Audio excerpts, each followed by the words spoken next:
Il fait moins 41 degrés à Novosibirsk et ce jeune homme va se livrer à une expérience étonnante. Jeter une marmite d'eau bouillante depuis son balcon au 9e étage. Résultat, le liquide gèle avant même d'atteindre le sol et se transforme en un nuage de vapeur d'eau. Il n'y a pas une goutte d'eau qui a touché le sol. Rien de particulier aujourd'hui et rien de grave demain, c'est ce que nous assure Sylvain. Il dit être à la fois Merlin l'Enchanteur et le Christ cosmique. Il y aura zéro cataclysme, ça je peux vous le garantir, parce que j'ai observé les vaisseaux de la Vierge Marie qui sont là pour s'assurer que sur la Terre entière et en dehors de la Terre, il n'y ait pas de cataclysme majeur.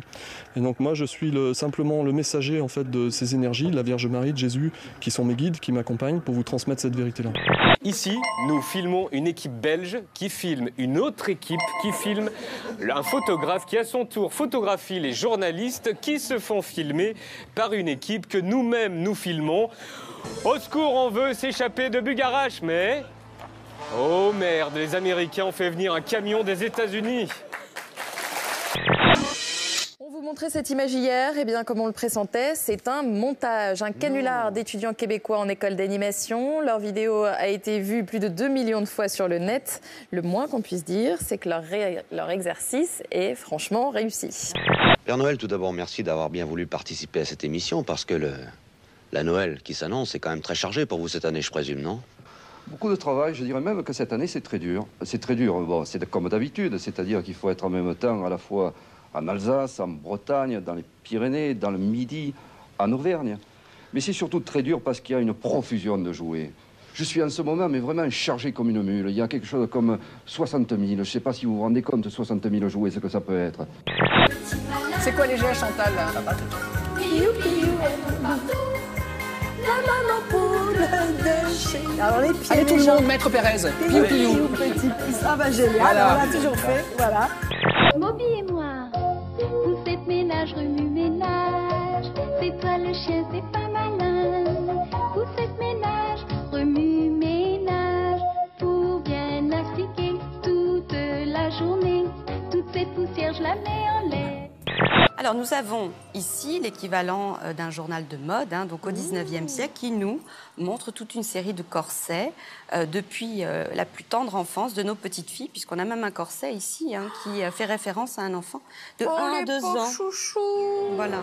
Vous avez bien entendu, dès l'âge de 1 an, les petites filles devaient porter un corset. De plus en plus serré et de plus en plus rigide avec l'âge, il sculptait véritablement cette silhouette idéalisée de la belle époque. C'est un objet de torture. Alors, il y a quand même une jeune fille qui est parmi nous, mais quand on dit c'est pas de la littérature, ça veut dire qu'on affronte des phrases. Ça.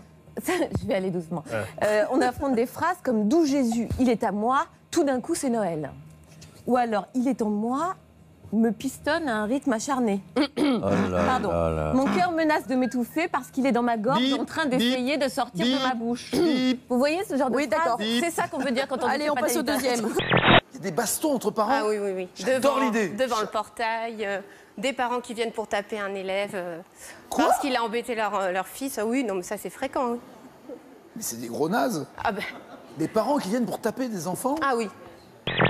Dans la foulée, je me suis même tapé ma cousine. Je m'en fous de tout, je fais des choses immondes. Parce que dans quelques jours, c'est la fin du monde. C'est la fin du monde, c'est la fin du monde.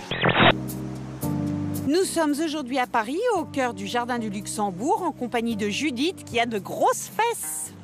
La vie, c'est pas toujours très facile. Surtout quand on a un gros derrière bien rebondi. Attends, on va faire d'abord Roselyne avec sa barre de dance. Voilà, alors c'est un truc de... Voilà. Moi, c'est le cadeau de Roselyne Bachelot. Oui, il va falloir que je m'exerce. Bah oui, parce que promis, à l'émission de rentrée, je vous fais une démonstration. Je me demande si elles sont pas un peu trop longues, vos tiges, Stéphane. Vous savez, en général, personne ne se plaint.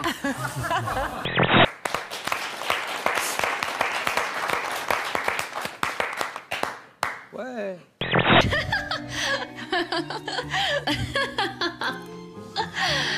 Souvent, ma secrétaire me reprend sur mon rire, en disant voilà, mais il vient du cœur, ça c'est sûr. Regardez, ça c'est la candidate espagnole qui hurle une sorte de Céline Dion ibérique. On lui avait dit officiellement, t'es mignonne, mais tu gagnes pas, hein. Tu t'époumones tout ce que tu veux, mais tu gagnes pas. Parce qu'après, on doit organiser. Parce que c'est le pays qui gagne qui organise l'Eurovision l'année d'après. Et là, c'est les boules, ouais. Et vous imaginez? Donc c'est truqué. C'est-à-dire que les gars s'auto-flinguent, s'auto-truquent pour surtout pas gagner. Je te dis, oui, toi tu as quelque chose à te reprocher, mais arrête un peu. Comme sur tes positions, tu as raison. Là, c'était un discours de sourd et muet, en fait. Et pourquoi les talibans l'ont-ils tué, cette fille? Ils l'ont tuée parce qu'elle distribuait des vaccins. Vous lirez donc dans Le Monde un papier ahurissant où l'on apprend qu'entre autres projets, les talibans ont celui de s'attaquer à la lutte anti-polio. Pour l'islamisme radical, les campagnes de vaccination ne sont que l'outil d'un complot occidental anti-musulman. L'Occident se servirait des vaccins pour rendre les femmes stériles ou pour inoculer le virus du sida aux Pakistanais.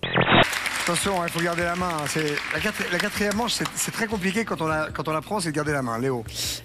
Léa. Pas très sympa. Dans la chatte de sa mère. C'est parti le refrain. Dans la chatte de sa mère. Dans la chatte de ta mère. Moi, je dénature les paroles. Dans la chatte de ta mère. Denis, c'est sympa de venir nous voir. Et joyeux Noël à tous. Et joyeux Noël, nous sommes le 20 décembre, dans quelques jours. Voilà. Noël, les vacances bien méritées, bien sûr.